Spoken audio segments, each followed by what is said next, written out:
Did you know that right now, millions of Americans who have worked their entire lives and paid into Social Security are sitting at home, waiting months just to receive a single approval letter? Imagine planning your retirement for decades, counting down the days, and then being told, wait a little longer. That's the reality for far too many seniors today, and if you're approaching retirement or already in the process of filing, this video could save you from unnecessary financial stress. Stay with me, because what I'm about to share with you truly matters, and I don't want you to miss a single word of it. If you find this helpful, please give this video a like, subscribe so you never miss an important update, and drop a comment below telling me how long your own Social Security process has taken. Your story matters, and this community is here for you. Now, let's talk about what's really going on behind the scenes at the Social Security Administration, because this is not just a minor inconvenience. This is a genuine crisis that is quietly affecting the financial lives of millions of people, and most folks don't even realize how serious it has become until they are right in the middle of it themselves. Let me paint a picture for you. Imagine someone will call Margaret.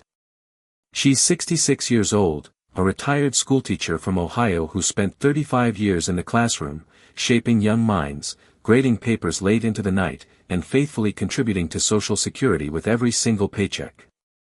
When Margaret finally decided it was time to file for her retirement benefits in early 2026, she expected a smooth, straightforward process.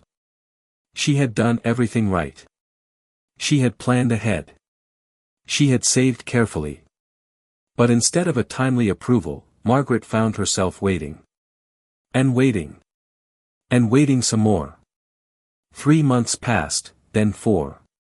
Her phone calls to the agency stretched into hour-long holds. Her bills didn't stop coming just because her benefits hadn't arrived.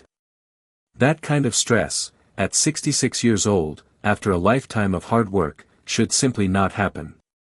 And yet, for millions of Americans just like Margaret, it is happening right now, in 2026.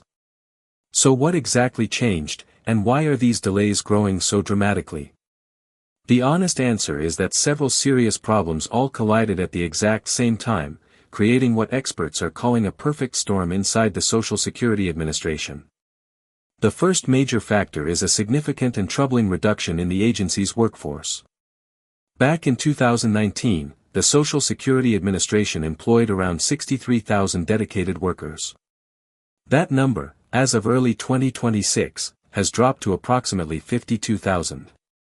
To put that into perspective, the agency has lost roughly 11,000 employees over just a few years, with at least 7,000 of those departures happening in late 2025 alone through layoffs and buyout programs. Think about what that means in practical terms. Fewer people processing your application. Fewer hands answering the phones. Fewer eyes reviewing the paperwork that determines when and how much you receive. It's like a busy restaurant suddenly losing half its kitchen staff right before the dinner rush. The food is still ordered, but it takes much, much longer to arrive. And speaking of a dinner rush, the second major factor driving these delays is an absolutely unprecedented surge in new applications. Right now, we are in the middle of what demographers call the peak 65 wave, where a record number of baby boomers, that remarkable generation born between 1946 and 1964, are reaching the age of 65 at a faster rate than ever before in American history. This has pushed new retirement claims up by roughly 15% compared to previous years. 15% may not sound enormous in isolation, but when you combine it with a workforce that has shrunk by nearly 20%, the math becomes painfully clear. The system is being asked to do significantly more with significantly less, and the cracks are showing. Now, here's where things get a little more complicated, and I want to make sure I explain this clearly because it directly affects a large group of people who were genuinely owed something they had been denied for years. In early 2025, the federal government signed into law something called the Social Security Fairness Act. This was actually wonderful news for millions of public workers, teachers, police officers, firefighters, and other government employees, because it repealed two long-standing provisions that had unfairly reduced their Social Security benefits for decades. Those provisions were called the Windfall Elimination Provision and the Government Pension Offset, and getting rid of them was a genuine victory for working people who had been shorted for too long. But here's the challenge. Repealing those provisions meant that the Social Security Administration suddenly had to manually review and recalculate benefits for over 2.8 million people, and in many cases, send them retroactive payments they had been owed. That is an enormous administrative task. Imagine being handed 2.8 million individual files and being told to go through each one carefully and accurately, all while your office is already understaffed and buried in new applications. That backlog didn't create itself. It was the result of doing the right thing without providing the agency the resources to do it smoothly. There's one more significant shift worth understanding, and it's one that many people don't hear about until they try to get help. The Social Security Administration has been moving away from in-person services, with plans to cut field office visits by half by 2026. For many seniors, especially those who are not as comfortable navigating websites and online portals, this is a real barrier. When the office door feels closed, the natural next step is to call. And the national 800 number for the SSA is, by nearly all accounts, struggling enormously. Long hold times, dropped calls, and stretched representatives are making it harder and harder to get simple answers to simple questions. It is a frustrating experience, and if you've tried calling yourself, you likely know exactly what I mean. Now let's talk about why all of this matters beyond just the inconvenience, because the financial consequences of these delays are very real and can ripple through someone's life in ways that are difficult to undo. For people without substantial savings, and that describes a significant portion of Americans nearing retirement, a delay of even 3 to 5 months in receiving their first Social Security payment is not just an annoyance. It can mean the inability to pay rent. It can mean choosing between groceries and medication. It can mean borrowing money from family or going into debt right at the moment in life when you should finally be feeling a measure of security.